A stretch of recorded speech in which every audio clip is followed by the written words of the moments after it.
भारत धीरे धीरे पाकिस्तान जैसा न हो जाए, शरद पवार के निशाने पर कौन? राष्ट्रवादी कांग्रेस पार्टी शरद चंद्र पवार के प्रमुख शरद पवार सोमवार को उल्लासनगर में थे। इस दौरान शरद पवार ने केंद्र सरकार पर जमकर हमला बोला। शरद पवार ने कहा कि आज की सरकार उन लोगों की आलोचना कर रही है जिन्होंने संविधान का निर्माण किया है। उन्होंने कहा कि देश और राज्य में संविधान की हत्या हो रही है, ऐसे में सबका एकजुट होना जरूरी है। पवार ने कहा कि देश तानाशाही की तरफ बढ़ रहा है। उन्होंने चिंता जताते हुए कहा कि भारत धीरे धीरे पाकिस्तान जैसा न हो जाए।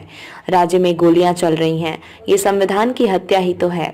ठाणे जिले के उल्लासनगर में अलगार परिषद की सभा को संबोधित करते हुए शरद पवार ने कहा कि संविधान प्रदत्त नागरिकों के अधिकारों पर हमला हो रहा है। इससे देश के लोकतांत्रिक ताने बाने को काफी खतरा है।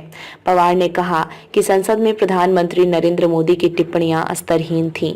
उन्होंने देश के पहले प्रधानमंत्री जवाहरलाल नेहरू और संविधान के प्रमुख वास्तुकार बाबा साहेब आम्बेडकर को निशाना बनाए जाने की आलोचना की। मोदी के भाषण को लेकर बोला हमला। पवार ने कहा कि 2 दिन पहले संसद में हमने प्रधानमंत्री नरेंद्र मोदी का भाषण सुना। पूरे भाषण में उन्होंने पंडित जवाहरलाल नेहरू की आलोचना की और उन पर हमला किया, जिन्होंने आज़ादी से पहले 6 से 7 साल जेल में बिताए थे। आज़ादी के बाद उन्होंने डॉक्टर आम्बेडकर को साथ लेकर एक लोकतांत्रिक देश का निर्माण किया। ये हमला उस व्यक्ति की नीतियों और निर्णयों पर किया गया था। संविधान को कमजोर करना चाहता है केंद्र।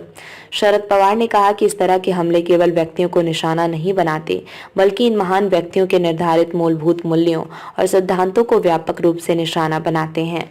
उन्होंने कहा कि इस हमले का मकसद बाबा साहेब आम्बेडकर के दिए संविधान को कमजोर करना है और फिलहाल मोदी और उनके सहयोगियों ये काम कर रहे हैं।